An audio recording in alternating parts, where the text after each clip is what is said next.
Yeah.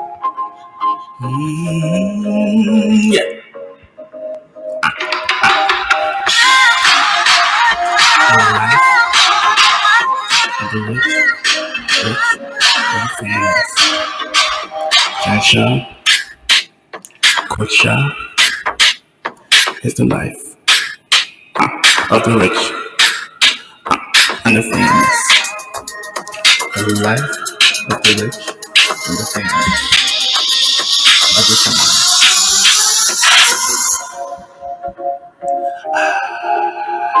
Yes, the life of the rich, rich, rich,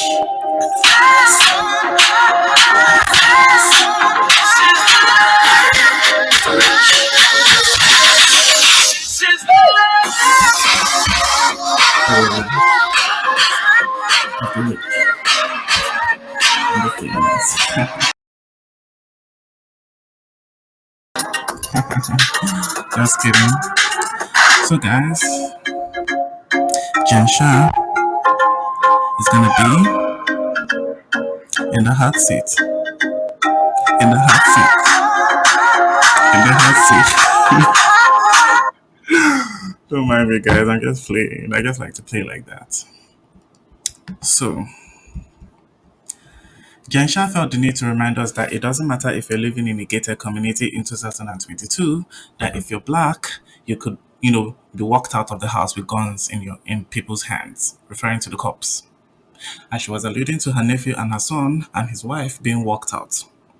The part that Jen Shah left out was that the reasons why this happened was best known to the public. The same reasons that seems to have been unfastened from her mind up to the point that is borderlining delusional personality disorder. Jen Shah tries to make it into a race subject by asking, why is it always a brown girl with a black husband that suspicions arises about the sources of her wealth? But she seems to forget the multiple houses, the jets, the real expensive clothing and the jewelry, and most especially the extravagance she has displayed on TV and on camera. Jen Shah should have alluded to the fact that her designer did a great job with her outfit. I mean, if Cruella de Vil was the theme, but instead she chooses to allude to liking a tweet from Meredith, and that's why she held a grudge for about a year. But do you know what? The part that she omitted from her confessions on camera was that she talked about book sexuality. Brooke, referring to Meredith's son, multiple times in different scenarios. Now, Miss Shamazin has excluded the scenarios as well where Meredith was in fact actually sticking up for her. Let's list them. One was when she scolded the cast about the way they were treating her during the sit down in the park. And two, when she told Jen that there are other things she found out from the private investigator slash cyber detective that she would not say on camera.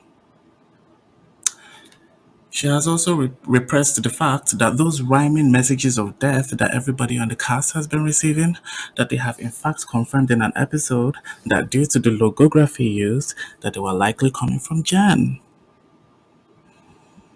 Now, Ms. Shamazin, please tell us exactly why you can't comment when asked exactly what your claims are and what your charges are. But then you say that you're fighting for your freedom and for everybody else who is going through the same. You could have left that last part out, I'm just saying, because I mean, if I was innocent, trust me, I will most definitely not just be able to tell you about the details of my charges, but I'll know what they are, at the very least. I mean, I'm always here for, guilty until proven innocent because I've been in situations like that, true to God. But we have to factor in the victims into the appraisal of the situation. So, Miss Shamazin, do you not know that you've been investigated by the FBI for years? And if Stuart has pled guilty, something definitely doesn't correspond.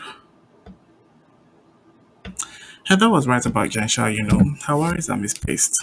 She's worried about Whitney alleging that she might have a sugar daddy when it would have even been a better delineation of where she gets the money she spent as opposed to what has been presented to us. Jen, don't you know that your castmates can poke as much as you, they can wiggle their heads as much as you as well. And I will watch those B words because if I were you on that seat, I will present myself as faultless to the best of my ability. And yes, you are red flagged at Louis Vuitton and you are tipped off at Beauty Lab. So let's cut the crap, okay? Because what we are not going to do is we are not going to accuse the actual dark girl on the cast. Yes, I said it, Jen Sha, the actual dark girl on the cast of being aggressive when it is in fact you. We're just not going to do that. And Coach Shah is a catch, I must say. I mean, you got him lying on TV for you and all. Let's just hope it stays that way. And that's all I'm gonna say. Bye!